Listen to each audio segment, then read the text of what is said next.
Tarde a todos. Hoje nós vamos continuar o assunto dos aspectos naturais do nosso país. O tema da aula de hoje vai ser hidrografia. Então, hidrografia é o estudo das águas. Nós vamos ver a importância dos rios para a nossa vida aqui dentro do nosso país. No livro de vocês vão seguir a matéria lá na página 50, ok? Então, hoje é o tema 3. A gente já trabalhou relevo, já trabalhou clima e agora hidrografia. No Brasil, há muitos rios, distribuídos em vários pontos do nosso território. A maioria desses rios, eles são perenes. O que isso significa? Que esses rios nunca secam. Mas na área dominada pelo clima tropical semiárido, que no caso aqui é o sertão nordestino, existem rios intermitentes, que em períodos de ausência de chuva ficam com os leitos secos. A figura 6 mostra para vocês um rio intermitente, que é o rio localizado lá em Catingueira, na Paraíba. Então, olha aqui o leito do rio. Só que nesse período ele está seco, porque está no período da seca na região. Então, existem dois tipos de rios. Anotem no caderno de vocês, o rio perene e o rio intermitente. A rica hidrografia do Brasil permite seu aproveitamento para fins diversos. Quais são as formas de aproveitamento dos rios brasileiros? Navegação, geração de energia, abastecimento humano, produção agrícola e industrial. Bacia hidrográfica e divisor de águas. O que é bacia hidrográfica? Vocês estão usando o livro do professor para assistir a aula, né? Fica mais fácil então explicar. A bacia hidrográfica é uma área que drena a água das chuvas ou outra formas de precipitação para um rio principal, que recebe a água de todos os rios que nele se encontram. Sua área vai do divisor de águas, elevação que separa a drenagem de uma e de outra bacia, que é o limite superior, até a foz do rio principal. Então, nós vamos imaginar que tem uma bacia, essa bacia está recolhendo toda a água que surge, né, a partir da chuva, por exemplo, ou que vem a partir de um rio principal, e depois ela distribui essa água. Quando ela está cheia, ela começa a distribuir. Bacia hidrográfica ou divisor de águas. A bacia hidrográfica é uma área delimitada que vai dos divisores de água até a foz do rio principal. O rio principal é o maior rio da bacia, que recebe água de todos os demais que se encontram nela. Ou seja, é a área que drena a água das chuvas ou outras formas de precipitação, como a neve, por exemplo, para um rio principal. Cada rio que integra a bacia hidrográfica do rio principal possui a sua própria bacia.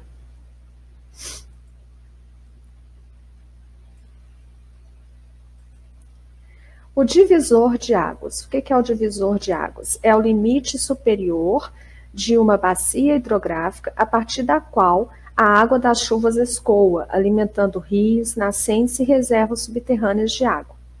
É muito comum usar-se como divisor de águas, um divisor de águas como um limite entre países, estados e municípios. Seria um limite natural, né? Já expliquei isso para vocês também. A ilustração da figura 7 representa de modo esquemático o divisor de águas entre duas bacias hidrográficas. Então, a bacia hidrográfica está aqui no centro. Aqui nós temos os afluentes. Tá vendo? Aqui o rio principal. Ele corre dentro aqui da bacia hidrográfica. Aqui nós vamos ter mais um rio principal e mais os afluentes. O divisor de águas é esse ponto mais alto entre as duas bacias. Então, a chuva cai aqui, a água cai aqui e ela se espalha tanto para o lado de cá quanto para o lado de cá. Então, isso aqui mostra como funciona para vocês um divisor de águas. Principais bacias hidrográficas. Conheça alguns dos principais rios e bacias hidrográficas do país, que possui uma das mais extensas redes fluviais do mundo. Então, esse mapa aqui é o mapa do Brasil, bacias hidrográficas.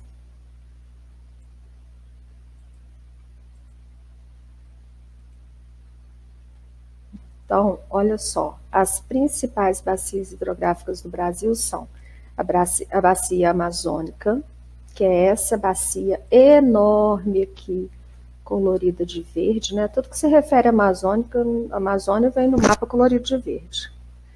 Araguaia Tocantins, que é essa aqui, ó, roxinha. Atlântico Nordeste Ocidental, essa bacia pequenininha aqui, ó. Parnaíba, essa cor de rosa. Atlântico Nordeste Oriental, esse pedacinho aqui da região nordeste do Brasil. São Francisco, que é uma bacia importantíssima, porque o São Francisco é um rio perene dentro do sertão nordestino. Então, mesmo no período das secas, o rio São Francisco não seca, né? Ele continua tendo água no seu leito. Atlântico Leste, Atlântico Sudeste, Bacia do Paraná, que é essa bacia aqui, ó. Paraguai, Uruguai e Atlântico Sul. Os rios do mapa, por convenção, vêm na cor azul clara, em linhas retas, e quando o rio for um rio intermitente, a linha vem pontilhadinha. Eu não estou conseguindo visualizar aqui no mapa, mas provavelmente existem alguns rios intermitentes nesse mapa. A bacia amazônica é a principal do país em tamanho e volume d'água. O rio principal vai nascer no Peru, onde recebe vários nomes.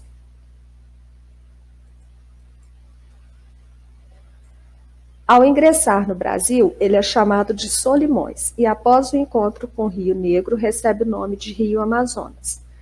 O potencial hidrelétrico da bacia do Amazonas é muito grande. Apesar disso, uma exploração desordenada geraria problemas ambientais, como desmatamento e aumento de erosão. Nesta bacia estão os rios importantes e caudalosos, como o rio Tapajós e o rio Xingu. Aqui nós temos na figura 9 a imagem do encontro dos dois rios, do Rio Negro e do Rio Solimões, lá em Manaus. Olha que coisa mais linda, gente. Imagina essa imagem ao vivo e a cores. As águas desses dois rios têm uma densidade e uma coloração bastante diferente. O Solimões é um rio de água barrenta. Então, do lado de cá, ó, nós temos o rio Solimões, que se origina nos Andes e apresenta uma carga elevada de material em suspensão. O Rio Negro nasce na floresta, é um rio de água preta, entre aspas, pois carrega uma grande quantidade de material orgânico em decomposição.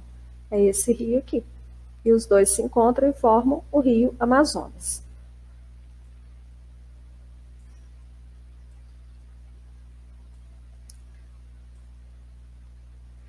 Bacia do Rio Paraná.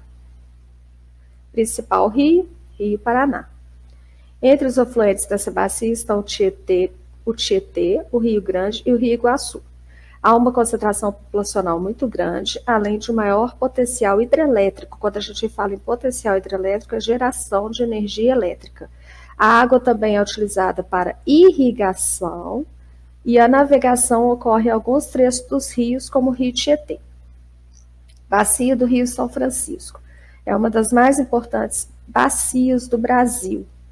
O Rio São Francisco é chamado também, gente, de Rio da Integração Nacional, pela quantidade de estados que ele drena. Quando a gente fala que o rio drena, ele passa por esses lugares. Nasce na Serra da Canastra, que é em Minas Gerais, e deságua lá no Oceano Atlântico, entre os estados de Sergipe e Alagoas. Ele tem aproveitamento hidrelétrico ao longo de seu percurso.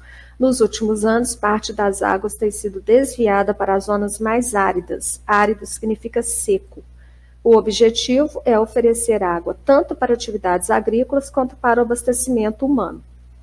O projeto de transposição foi muito debatido e os favoráveis diziam que o desvio da água poderia ampliar a oferta de água para o consumo humano e resolver o problema da falta de recursos hídricos para irrigação de cultivos, criação de animais e uso industrial.